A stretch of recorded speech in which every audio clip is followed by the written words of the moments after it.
Hi ನಮಸ್ಕಾರ, welcome back to the channel. ಇವತ್ತಿನ ವಿಡಿಯೋದಲ್ಲಿ ನೋಡಿ 4 ರೀತಿಯಾದ ಉಂಡೆಗಳನ್ನು ಸುಲಭವಾಗಿ ಹೇಗೆ ಮಾಡೋದು ಅಂತ ತೋರಿಸ್ತಾ ಇದ್ದೀನಿ. ಮೊದಲನೇದಾಗಿ ನಾನಿಲ್ಲಿ 100 ಗ್ರಾಮ್ ಆಗುವಷ್ಟು ಬಿಳಿ ಎಳ್ಳು ಹಾಗೆ 50 ಗ್ರಾಮ್ ಆಗುವಷ್ಟು ಕರಿ ಎಳ್ಳನ್ನು ತೊಗೊಂಡು ಅದು ಸಿಡಿಯೋ ತನಕ ಈ ರೀತಿಯಾಗಿ ಅದನ್ನು ರೋಸ್ಟ್ ಮಾಡ್ಕೊಳ್ತಾ ಇದ್ದೀನಿ. ಅದು ಸಿಡಿಯೋದಾದಮೇಲೆ ನಾನು ಒಂದು ತಟ್ಟೆಗೆ ಅದನ್ನು ತೆಗೆದಿಟ್ಕೊಂಡೆ. ಈಗ ಒಂದು ಸ್ವಲ್ಪ 100-150 ಗ್ರಾಮ್ ಆಗುವಷ್ಟು ಬೆಲ್ಲವನ್ನು ತೊಗೊಂಡಿದ್ದೀನಿ. ಅದಕ್ಕೆ ಸ್ವಲ್ಪ ನೀರನ್ನು ಹಾಕಿಬಿಟ್ಟು ಅದು ಒಂದೆಳೆ ಪಾಕ ಬರಬೇಕು, ಆ ರೀತಿಯಾಗಿ ನಾನಿಲ್ಲಿ ಅದನ್ನು ಚೆನ್ನಾಗಿ ಕುದಿಸ್ಕೊಳ್ತಾ ಇದ್ದೀನಿ. ಬೆಲ್ಲ ನೋಡಿ ಚೆನ್ನಾಗಿ ನೊರೆ ಬರ್ತಾಯಿದೆ. ನೊರೆ ಬರೋದೆಲ್ಲ ಸ್ಟಾಪ್ ಆದಮೇಲೆ ಒಂದು ಸಲ ಚೆಕ್ ಮಾಡೋಣ. ಒಂದು ತಟ್ಟೆಗೆ ಒಂದು ಸ್ವಲ್ಪ ನೀರನ್ನು ಹಾಕ್ಕೊಂಡು ಈ ರೀತಿಯಾಗಿ ಪಾಕವನ್ನು ಟೆಸ್ಟ್ ಮಾಡ್ಕೊಳ್ತಾ ಇದ್ದೀನಿ.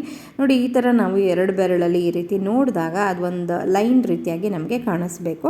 ಸೊ ಇದು ಒಂದೆಳೆ ಪಾಕ ಬಂದಿದೆ ಅಂತ ಅರ್ಥ. ಈಗ ಈ ಒಂದು ಪಾಕಕ್ಕೆ ನಾನು ಮುಂಚೆನೇ ಹುರಿದಿಟ್ಕೊಂಡಿದ್ನಲ್ಲ ಆ ಎಳ್ಳನ್ನು ಸೇರಿಸ್ಕೊಂಡೆ. ನಂತರ ನಾನು ಈಗಾಗಲೇ ಒಂದು 100 ಗ್ರಾಮ್ ಆಗುವಷ್ಟು ಶೇಂಗಾವನ್ನು ಹುರಿದ್ಬಿಟ್ಟು ಅದರ ಸಿಪ್ಪೆಯನ್ನು ತೆಗೆದು ಪೌಡರ್ ಮಾಡಿ ಇಟ್ಕೊಂಡಿದ್ದೀನಿ. ಅದನ್ನು ಕೂಡ ಈ ಒಂದು ಉಂಡೆಗೆ ಸೇರಿಸ್ಕೊಳ್ತಾ ಇದ್ದೀನಿ. ಈ ಥರ ಸೇರಿಸ್ಕೊಳ್ಳೋದ್ರಿಂದ ಉಂಡೆ ಕಟ್ಟೋಕ್ಕೆ ನಮಗೆ ತುಂಬಾ ಚೆನ್ನಾಗಿ ಬ್ಲೆಂಡ್ ಆಗಿ ಬರುತ್ತೆ. ಜಸ್ಟ್ ಎಳ್ಳಾಗಿ ಮಾಡೋದಕ್ಕಿಂತ ಈ ಥರ ಶೇಂಗಾವನ್ನು ಒಮ್ಮೆ ಹಾಕಿ ನೋಡಿ. ಸೊ ಎಲ್ಲವನ್ನು ನೀಟಾಗಿ ಒಂದು 5 ನಿಮಿಷ ಈ ರೀತಿ ಮಿಕ್ಸ್ ಮಾಡಿಬಿಟ್ಟು ಅದನ್ನು ತಣಿಯೋದಕ್ಕೆ ಬಿಡ್ತಾಯಿದ್ದೀನಿ. ಅಂದರೆ ಕಂಪ್ಲೀಟ್ ತಣಿಬಾರ್ದು, ಸ್ವಲ್ಪ ಅಂದರೆ ನಮ್ಮ ಕೈಯಲ್ಲಿ ಮುಟ್ಟೋಕ್ಕೆ ಸಾಧ್ಯ ಆಗುತ್ತೆ ಅನ್ನೋಷ್ಟು ಬಿಸಿ ಇದ್ದಾಗಲೇ ನಾವು ಈ ಥರ ಕೈಗೊಂದು ಸ್ವಲ್ಪ ತುಪ್ಪವನ್ನು ಹಚ್ಕೊಂಡ್ಬಿಟ್ಟು ಈ ರೀತಿ ಉಂಡೆಗಳನ್ನು ಕಟ್ಕೊಂಡ್ಬಿಟ್ರೆ ಆಗೋಯಿತು. ರುಚಿಯಾದ ತುಂಬಾ ಹೆಲ್ದಿ ಕೂಡ ಇದು. ಅಂದರೆ ಈ ಮಳೆಗಾಲದಲ್ಲಿ ಚಳಿಗಾಲದಲ್ಲಿ ಒಂದೊಂದು ಎಳ್ಳಿನ ಉಂಡೆ ತಿಂತಾಯಿದ್ರೆ ತುಂಬಾ ಒಳ್ಳೆಯದು ಕೂಡ. ನೋಡಿ, ಬಿಸಿಯಾದ ಎಳ್ಳಿನ ಉಂಡೆ ರೆಡಿನೇ ಆಗೋಯಿತು. ಇದಿಷ್ಟನ್ನು ಮಾಡಿಬಿಟ್ಟು ಸುಮಾರು ಒಂದು ವಾರ ಇಟ್ಕೊಳ್ಬಹುದು ನೋಡಿ. ಸೊ ಒಂದು ವಾರದ ನಂತರ ಹೇಗೋ ಯಾರ ಮನೆಯಲ್ಲೂ ಉಳಿಯೋದಿಲ್ಲ ಅಂತ ನಾನು ಭಾವಿಸ್ತೀನಿ. ನಮ್ಮ ಮನೆಯಲ್ಲಂತೂ ಉಳಿಯೋದಿಲ್ಲ. ನಿಮ್ಮ ಮನೆಯಲ್ಲಿ ಹೇಗೆ ಅನ್ನೋದನ್ನು ನನಗೆ ಕಮೆಂಟ್ ಮಾಡಿ. ಸೊ ನೋಡಿ, ಈ ಥರ ಒಂದೊಂದೇ ಉಂಡೆಯನ್ನು ನೀಟಾಗಿ ಕಟ್ಕೊಳ್ಬಹುದು. ನಾವು ಶೇಂಗದ ಪೌಡರ್ ಹಾಕ್ತೀವಲ್ವ, ಹಾಗಾಗಿ ಇನ್ನೂ ತುಂಬಾ ಬೇಗ ಆಗಿಬಿಡತ್ತೆ. ನೋಡಿ, ಈ ಥರ ನನಗೆ ಆರಾಮಾಗಿ ಇದನ್ನು ಕಟ್ಟೋದಕ್ಕೆ ಬಂತು. ಸೊ ಎಳ್ಳಿನ ಉಂಡೆ ಹೇಗೆ ಮಾಡೋದು ಅಂತ ಗೊತ್ತಾಯ್ತಲ್ವ. ನೋಡಿ, ನನಗೆ ಸುಮಾರು ಒಂದು 24-25 ಉಂಡೆ ಆಗಿದೆ. ಬನ್ನಿ ಇವತ್ತಿನ 2ನೇ ಉಂಡೆ ಯಾವುದು ಅಂತ ನೋಡೋಣ. ನಾನಿಲ್ಲಿ ಒಂದಷ್ಟು ಚಿರೋಟಿ ರವೆಯನ್ನು ತೊಗೊಂಡಿದ್ದೀನಿ. ಒಂದು ಕಾಲು ಕಪ್ ಆಗುವಷ್ಟು ತೊಗೊಂಡಿದ್ದೀನಿ. 1 ಕಪ್ಪು ನೀವು ಯಾವುದಾದ್ರೂ ಒಂದು ಅಳತೆಯನ್ನು ತೊಗೊಳ್ಳಿ, ಅದ್ರ ಪ್ರಕಾರ ಮಾಡಿದ್ರೆ ಆಯಿತು. ಹಾಗೆ ಇಲ್ಲಿ ಒಂದಷ್ಟು ಸಕ್ಕರೆಯನ್ನು ಆಲ್ಮೋಸ್ಟ್ 1 ಕಪ್ ಆಗುವಷ್ಟು ಇದೆ. ಇದು ಪೌಡರ್ ಮಾಡಿ ಇಟ್ಕೊಂಡಿದ್ದೀನಿ ಮುಂಚೆನೇ. ಆಮೇಲೆ ಒಂದು ಅರ್ಧ ಕಡಿ ಆಗುವಷ್ಟು ತೆಂಗಿನ ತುರಿ, ಫ್ರೆಶ್ ತೆಂಗಿನ ತುರಿ ಇದು, ಅದನ್ನು ಕೂಡ ರೆಡಿ ಇಟ್ಕೊಂಡಿದ್ದೀನಿ. ಈಗ ಏನು ಮಾಡ್ತೀನಿ, ಒಂದು ಕಡಾಯಿಗೆ ಸುಮಾರು 1 ಟೇಬಲ್ ಚಮಚ ಆಗುವಷ್ಟು ತುಪ್ಪವನ್ನು ಹಾಕ್ಕೊಳ್ತಾ ಇದ್ದೀನಿ. ತುಪ್ಪವನ್ನು ಹಾಕ್ಕೊಂಡಿದ್ದಾದಮೇಲೆ ನಿಮ್ಮ ಇಷ್ಟದ ಡ್ರೈ ಫ್ರೂಟ್ಸ್ ಎಲ್ಲವನ್ನು ಇದಕ್ಕೆ ಸೇರಿಸ್ಕೊಳ್ಬೋದು. ನಾನಿಲ್ಲಿ ದ್ರಾಕ್ಷಿ, ಗೋಡಂಬಿ, ಬಾದಾಮು ಇದನ್ನೆಲ್ಲ ಹಾಕ್ಕೊಂಡಿದ್ದೀನಿ. ಅದು ಸ್ವಲ್ಪ ಹೊಂಬಣ್ಣ ಬರೋ ತನಕ ಚೆನ್ನಾಗಿ ಅದನ್ನು ಹುರಿದ್ಬಿಟ್ಟು ಒಂದು ತಟ್ಟೆಗೆ ತೆಗೆದಿಟ್ಕೊಳ್ತಾ ಇದ್ದೀನಿ. ಇದಾದಮೇಲೆ ಅಲ್ಲೇ ಇರುತ್ತಲ್ವ ತುಪ್ಪ, ಅದೇ ತುಪ್ಪಕ್ಕೆ ಈ ಒಂದು ರವೆಯನ್ನು ಹಾಕ್ಕೊಂಡು, ರವೆ ಚೆನ್ನಾಗಿ ಘಮ ಬರಬೇಕು, ಅಂದರೆ ಮನೆ ಇಡೀ ಪರಿಮಳ ಬರ್ತಾ ಇರಬೇಕು, ಆ ರೀತಿಯಾಗಿ ಇದನ್ನು ಹುರ್ಕೊಳ್ಬೇಕು ಆಗುತ್ತೆ. ರವೆ ಚೆನ್ನಾಗಿ ಗಮ್ ಅಂತ ಪರಿಮಳ ಬಂದಿದ್ದಾದ ನಂತರ ನಾನೇನು ತೆಂಗಿನಕಾಯಿ ಇಟ್ಕೊಂಡಿದ್ನಲ್ಲ ಅದನ್ನು ಕೂಡ ಇದಕ್ಕೆ ಸೇರಿಸ್ಕೊಂಡು ಒಂದು 4-5 ನಿಮಿಷ ಚೆನ್ನಾಗಿ ಇದನ್ನು ಹುರ್ಕೊಳ್ತೀನಿ. ಸೊ ಇದಿಷ್ಟಾಯಿತು. ಇವಾಗ ಇದನ್ನು ಸ್ವಲ್ಪ ಗ್ಯಾಸನ್ನು ಆಫ್ ಮಾಡಿಬಿಟ್ಟು ತಣಿಯೋದಕ್ಕೆ ಬಿಡೋಣ. ಇದು ಕಂಪ್ಲೀಟಾಗಿ ಕೂಲ್ ಆಗಬೇಕು. ಕೂಲ್ ಆದ ನಂತರ ನಾನೇನು ಮಾಡ್ತೀನಿ, ನಾನು ಮುಂಚೆನೇ ಹುರಿದಿಟ್ಕೊಂಡಂಥ ಗೋಡಂಬಿ, ದ್ರಾಕ್ಷಿ ಅದನ್ನು ಹಾಕ್ಕೊಳ್ತೀನಿ. ಒಂದು ಅರ್ಧ ಸ್ಪೂನ್ ಆಗುವಷ್ಟು ಏಲಕ್ಕಿ ಪೌಡರನ್ನು ಸೇರಿಸ್ಕೊಂಡೆ. ಹಾಗೆ ಇಲ್ಲಿ ಸಕ್ಕರೆಯನ್ನು ನಿಧಾನಕ್ಕೆ, ಅಂದರೆ ಎಷ್ಟು ಬೇಕೋ ಅಷ್ಟು ನಿಧಾನಕ್ಕೆ ಸೇರಿಸ್ಕೊಳ್ತಾ ಉಂಡೆಯನ್ನು ಕಟ್ತಾ ಹೋಗಬೇಕು.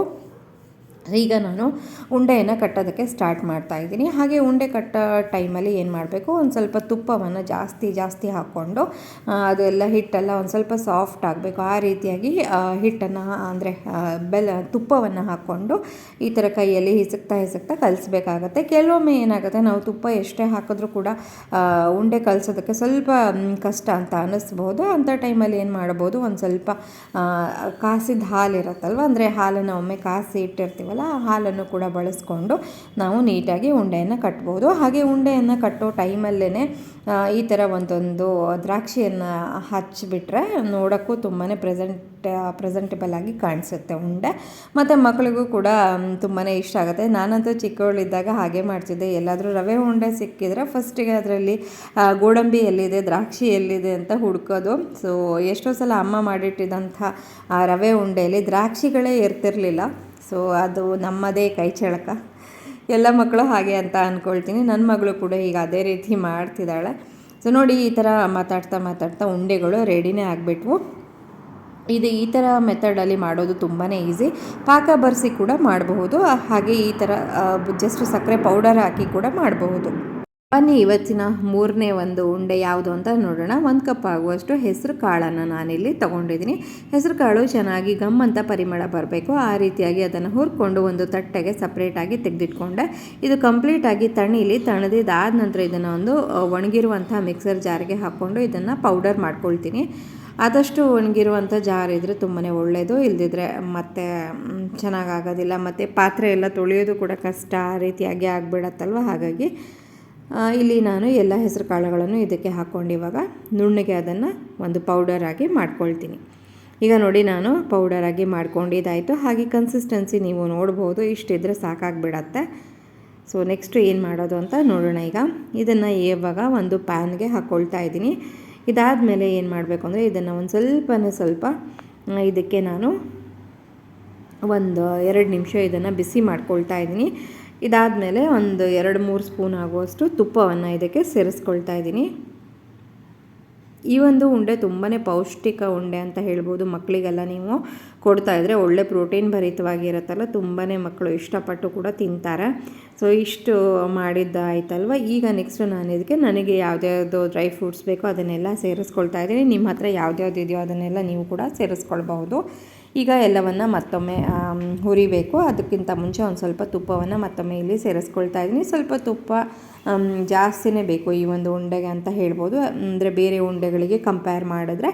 ಸೊ ಈ ಥರ ಚೆನ್ನಾಗಿ ಇದನ್ನು ಹುರ್ಕೊಳ್ಳೋಣ. ಇದಿಷ್ಟು ಹುರಿದಿದ್ದಾದ ನಂತರ ಇದನ್ನು ಒಂದು ತಟ್ಟೆಗೆ ಟ್ರಾನ್ಸ್ಫರ್ ಮಾಡ್ಕೊಳ್ತೀನಿ. ನೆಕ್ಸ್ಟ್ ಈಗ ನಾವು ಇದನ್ನು ಉಂಡೆ ಕಟ್ಟೋ ಸಮಯ. ಹಾಗೆ ಇದಕ್ಕೆ ಸ್ವೀಟ್ನೆಸ್ಗೆ ನಾವು ಇದುವರೆಗೂ ಏನೂ ಮಾಡಿಲ್ಲ, ಹಾಗಾಗಿ ಸ್ವೀಟ್ ಮಾಡೋ ಸಲುವಾಗಿ ನಾನು ಬೆಲ್ಲವನ್ನು ಬಳಸ್ತಾ ಇದ್ದೀನಿ. ಸುಮಾರು 1 ಕಪ್ ಆಗುವಷ್ಟು ಬೆಲ್ಲವನ್ನು ಅದೇ ಪ್ಯಾನ್ಗೆ ಹಾಕ್ಕೊಂಡಿದ್ದೀನಿ. ಆಮೇಲೆ 1-2 ಸ್ಪೂನ್ ಆಗುವಷ್ಟು ನೀರನ್ನು ಹಾಕ್ಕೊಂಡು ಇದನ್ನು ಚೆನ್ನಾಗಿ ಕಾಯಿಸ್ಕೊಳ್ತೀನಿ. ನೋಡಿ ನಂದು ಏನು ಡಬ್ಬಿ ಬೆಲ್ಲ ಅಂತ ಹೇಳ್ತಾರಲ್ಲ ಆ ಥರದ್ದು. ಇದಕ್ಕೆ ಈಗಾಗಲೇ ಸ್ವಲ್ಪ ರಸರಸವಾಗಿರುತ್ತೆ. ನೀವು ಉಂಡೆ ಬೆಲ್ಲ ಬಳಸೋದಾದರೆ ಒಂದು ಸ್ವಲ್ಪ ನೀರು ಜಾಸ್ತಿ ಹಾಕ್ಕೊಳ್ಬಹುದು.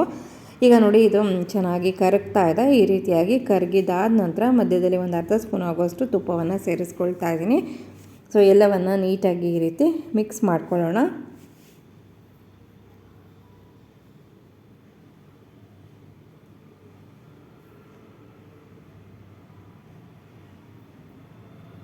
ಈ ಥರ ಒಂದು 2-3 ನಿಮಿಷ ಆದಮೇಲೆ ಸಾಕು. ಇದನ್ನು ಡೈರೆಕ್ಟು ನಾವು ಮುಂಚೆ ಹಿಟ್ಟು ಮಾಡ್ಕೊಂಡಿದ್ವಲ್ಲ ಆ ಹಿಟ್ಟಿಗೆ ಹಾಕ್ಕೊಳ್ಬಹುದು. ನಾನಿಲ್ಲಿ ಬೆಲ್ಲಕ್ಕೆ ಪಾಕ ಮಾಡ್ತಿಲ್ಲ, ಡೈರೆಕ್ಟಾಗಿ ಜಸ್ಟ್ ಕರಗಿಸ್ಕೊಂಡಿರುವಂಥ ಬೆಲ್ಲವನ್ನೇ ಹಾಕ್ಕೊಳ್ತಾ ಇದ್ದೀನಿ. ಸೊ ನಂದು ಬೆಲ್ಲ ಶುದ್ಧವಾಗಿದೆ, ಹಾಗಾಗಿ ನಾನೇನು ಸ್ಟ್ರೈನರ್ ಬಳಸಲಿಲ್ಲ. ನಿಮಗೇನಾದರೂ ನಿಮ್ಮ ಬೆಲ್ಲದಲ್ಲಿ ಕಲ್ಲಿದೆ ಅಂತ ಡೌಟ್ ಇದ್ದರೆ ಒಂದ್ಸಲ ಅದನ್ನು ಸೋಯಿಸ್ಬಿಟ್ಟು ನೀವು ಯೂಸ್ ಮಾಡಬಹುದು. ಈಗ ನೋಡಿ ಎಲ್ಲವನ್ನು ನೀಟಾಗಿ ಮಿಕ್ಸ್ ಮಾಡೋಣ. ಈ ಒಂದು ಉಂಡೆ ಕಟ್ಟೋದು ತುಂಬಾ ಈಸಿ, ಯಾಕಂದರೆ ನಾವು ನೀರಾಗಿರುವಂಥ ಬೆಲ್ಲವನ್ನು ಬಳಸಿರ್ತೀವಲ್ವ, ಹಾಗಾಗಿ ನೀಟಾಗಿ ಹಿಟ್ಟು ಕೂಡ ಇರೋದ್ರಿಂದ ಒಳ್ಳೆ ಈಸಿಯಾಗಿ ಬ್ಲೆಂಡ್ ಆಗುತ್ತೆ. ಫಾಸ್ಟಾಗಿ ಈ ಒಂದು ಉಂಡೆಯನ್ನು ಕಟ್ಟಿ ಮುಗಿಸ್ಬಿಡಬಹುದು. ತುಂಬಾ ಒಳ್ಳೆ ಹೆಲ್ದಿ ಆದಂಥ ಉಂಡೆ. ಪಟಪಟವಾಗಿ ಒಂದು ಹಾಫ್ ಆನ್ ಅವರ್, ಒಂದು 3/4 ಗಂಟೆಯಲ್ಲಿ ಆರಾಮಾಗಿ ಇದನ್ನು ಮಾಡಿ ಮುಗಿಸ್ಬೋದು. ಹೆಸರು ಕಾಳಂತೂ ಎಲ್ಲರ ಮನೆಯಲ್ಲೂ ಸಾಮಾನ್ಯವಾಗಿ ಇದ್ದೇ ಇರುತ್ತೆ. ಸೊ ಖಂಡಿತವಾಗಿ ಈ ಒಂದು ಉಂಡೆಯನ್ನು ನೀವು ಕೂಡ ಟ್ರೈ ಮಾಡಿ, ಹಾಗೆ ನಿಮ್ಮ ಮಕ್ಕಳಿಗೂ ಕೂಡ ತಿನ್ನಿಸಿ ಅಂತ ಹೇಳ್ತೀನಿ. ಸೊ ಇದಾಗಿತ್ತು ಇವತ್ತಿನ 3ನೇ ಉಂಡೆ ಅಥವಾ ಲಡ್ಡು ಅಂತ ಹೇಳ್ಬೋದಲ್ವ. ಹಾಗಾಗಿ ನೋಡಿ ಈ ಥರ ಉಂಡೆ ಕಟ್ಟಬೇಕಾದ್ರೂ ಕೂಡ ನಿಮಗೇನಾದರೂ ದ್ರಾಕ್ಷಿ ಗೋಡಂಬಿ ಎಕ್ಸ್ಟ್ರಾ ಆ್ಯಡ್ ಮಾಡಬೇಕು ಅಂತ ಇದ್ದರೆ ಮಾಡಬಹುದು. ನೋಡಿ ಈ ರೀತಿಯಾಗಿ ಎಲ್ಲ ಉಂಡೆಗಳನ್ನು ನಾನು ಕಟ್ಟಿ ಮುಗಿಸ್ತಾ ಇದ್ದೀನಿ. ಇದು ಇವತ್ತಿನ 3ನೇ ಉಂಡೆ ಆಗಿತ್ತು. 4ನೇ ಉಂಡೆ ಯಾವುದಿದೆ ಅಂತ ನೋಡೋಣ.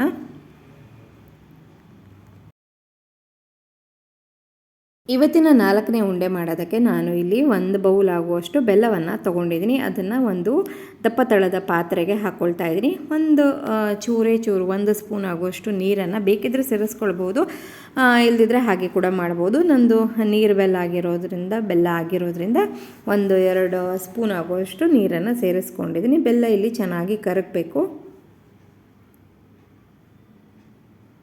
ಚೆನ್ನಾಗಿ ಇದನ್ನು ಕಾಯಿಸ್ತಾ ಇರಬೇಕು. ಅಷ್ಟರಲ್ಲಿ ನಾನೇನು ಮಾಡ್ತೀನಿ, ಇಲ್ಲಿ ಒಂದಷ್ಟು ನನಗೆ ಬೇಕಾಗಿರುವಂಥ ಡ್ರೈ ನಟ್ಸು, ಫ್ರೂಟ್ಸು ಅದನ್ನೆಲ್ಲ ಹುರ್ಕೊಳ್ತಾ ಇದ್ದೀನಿ. 1 ಸ್ಪೂನ್ ತುಪ್ಪ ಹಾಕ್ಕೊಂಡಿದ್ದೀನಿ. ಆಮೇಲೆ ಗೋಡಂಬಿ ಮತ್ತು ಬಾದಾಮನ್ನು ಸೇರಿಸ್ಕೊಂಡೆ. ಹಾಗೆ ಒಂದು ಸ್ವಲ್ಪ ಇದು ಮೆಲನ್ ಸೀಡ್ಸ್ ಅಂತ ಹೇಳ್ತಾರಲ್ವ, ಅದನ್ನು ಕಲ್ಲಂಗಡಿ ಬೀಜಗಳು ಅದನ್ನು ಹಾಕ್ಕೊಂಡೆ. ಒಂದು ಸ್ವಲ್ಪ ಏಲಕ್ಕಿ ಹಾಗೆ ಗಸಗಸೆ ಅಂತ ಹೇಳ್ತಾರಲ್ವ ಅದನ್ನು ಇದಿಷ್ಟು ಸೇರಿಸ್ಕೊಂಡಿದ್ದೀನಿ.